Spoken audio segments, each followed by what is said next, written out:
Christmas, and Epiphany goes on for 7 more weeks, but it really doesn't have some of the impact that the Advent and Christmas season have as far as the scriptures go, because there's so many familiar, wonderful scriptures that we read during Advent and Christmas. And sometimes we get a little bit confused and caught up in, well, Luke tells us about manger and angels and all that stuff, and Matthew doesn't say a word about it. Matthew tells us about the wise men, and Luke doesn't say a word about it. And then we get into things that just mix the stories up together, and, there's a little bit of conflict sometimes. And then there are the prophets. And I love listening to Isaiah and to Malachi as they talk hundreds of years before the fact.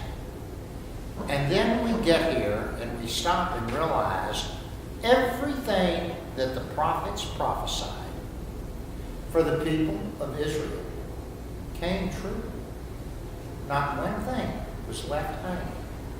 So this morning, as I read from Isaiah, it's words that are familiar to us. If you're a music buff, if you love music, you'll hear the Messiah very quickly. Get past Handel. Get past the Messiah. Hear the word of God as he speaks through his prophet. Isaiah chapter 20, verses 1 through 60. Chapter 60, verses 1 through 6. Arise, shine, for your light has come. Now I'm going to confess something to you. Those words, arise and shine, I used to hate. Because when I was in junior high school, that's the way my mother, with all of this cheerfulness, would come into my bedroom and rise and shine. How many of you all experienced something of that nature? I never realized until I was much older, darn, my mother's speaking biblically to me.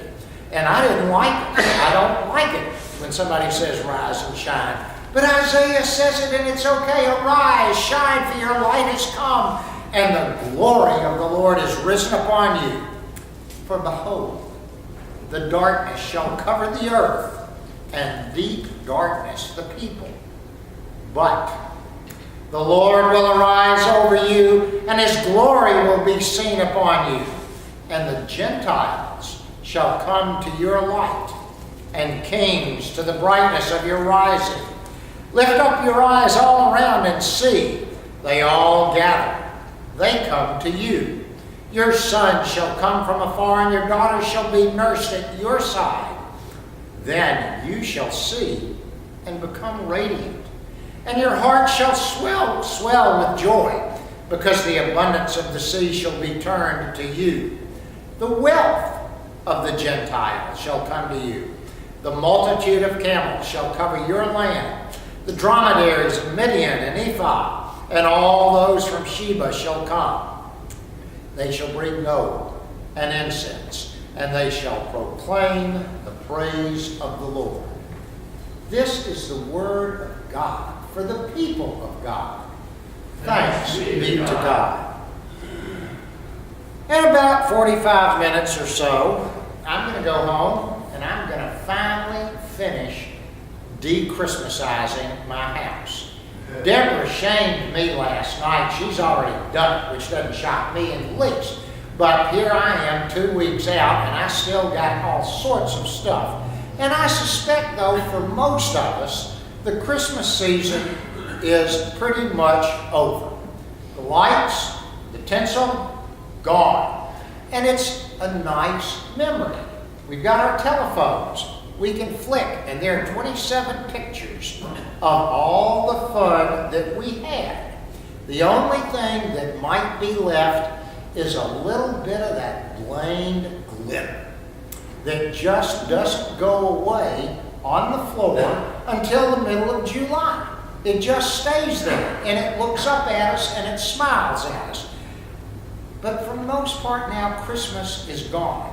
However, In the liturgical year, in the church year, Christmas begins on December the 25th, and it lasts for 12 days. Y'all know that silly song about the 12 days of Christmas. On the first day of Christmas, my true love gave to me, blah, blah, blah, blah, blah. And it goes on, and it details this vast array of gifts that this young woman received from her boyfriend over a period of 12 days. Oh, that boy had been my customer. I would have loved it in my store. Well, her boyfriend must have hit Powerball. Something happened, because if you look at the gifts that he got her, he didn't get her stuff and junk. He got her good stuff. I mean, 2 turtle doves, 5 golden rings, cha-ching. He spent some money. And, you know, it's a fun song. It's a delightful way to celebrate the 12 days of Christmas, until you think about the money he spent on those presents. But that's his issue. I'm glad I didn't have to do it. And so we look at these 12 days of Christmas, and we look through the Bible and say, okay, let's find, where does it talk about the 12 days of Christmas? Can anybody tell me what book in the Bible you find the 12 days of Christmas? Second book of Hesitation. That's where you'll find it. It ain't there. It is not there. The 12 days of Christmas is based on a tradition that the wise men, or the Magi, call them what you want to, arrived to worship the Christ child 12 days after his birth. So, January the 6th, day before yesterday, is the day the Magi came to offer their gifts of gold and frankincense and myrrh. And this day is the day that we celebrate and we call Epiphany. And today is Epiphany Sunday. And in the liturgical calendar, we could put on the bulletin for the next 6 weeks, today could have been the first Sunday after Epiphany, and we could have gone all the way to the beginning of Lent, the 2nd, the 3rd, the 4th, the 5th, the 6th. It would have been perfectly correct to do that.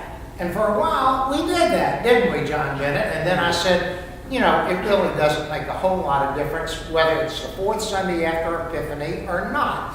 But you could do that. So as we talk about Epiphany, there are just a couple or 3 things that I think we need to understand and remember about the season, the time, the day of Epiphany.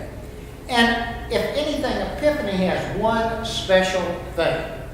And that thing is that God, in his love for all mankind, revealed himself.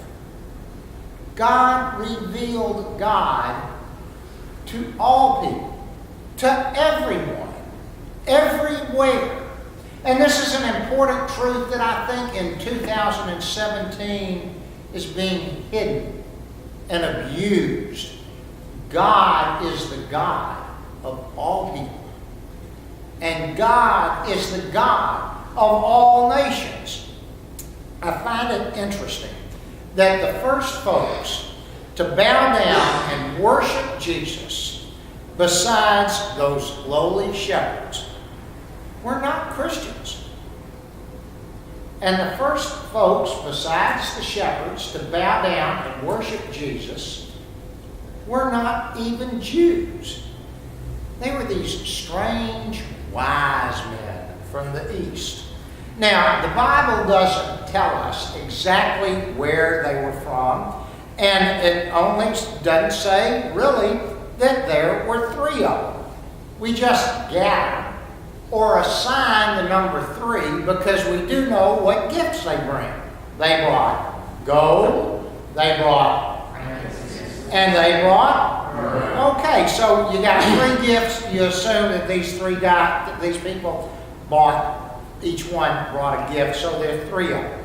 If we look to the east from Bethlehem on a modern day map, we can speculate maybe where they came from. Maybe from Iraq or Iran. or maybe from Syria, or maybe from Saudi Arabia. Now, the geographical names over time have changed, as have the religions. But we know a little bit that Muhammad had not even been born then, so we know that they could not have been Muslims. What we do know is that their faith, the faith that these people had, was surely different from ours, and surely different from the Jewish faiths of that day. Some people assign Zoroastrianism to those who came. But that's just an educated guess. We really, really don't know. What we do know is that their faith was radically different from the faith that we have and the faith that the Jewish folks had back in that time. And in this day of religious and ethnic and racial animosity, it's vital to us, friends.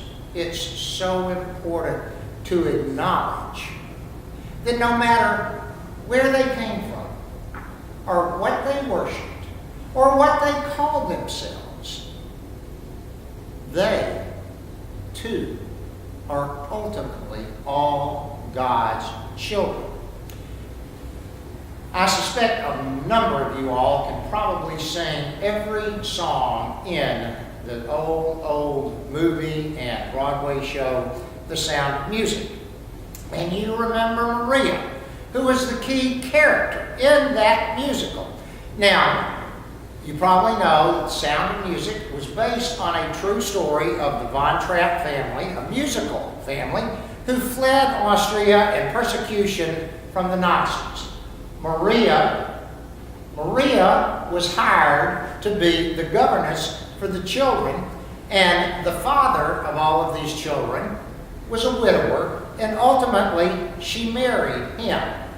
But what you may not know is the future Miss Von Trapp, Julie Andrews, call her what you want, was quite a student of the Bible. She wrote a book, Yesterday, Today, and Forever. And she talks in that book about a beautiful tradition concerning the Magi. And according to that tradition and in her book, those three men were residents of three different parts of the world, and they each were of different races. That's to say, one from Ethiopia, one from Persia, and one somewhere off in the Caucasus Mountains. There were these three individual sages.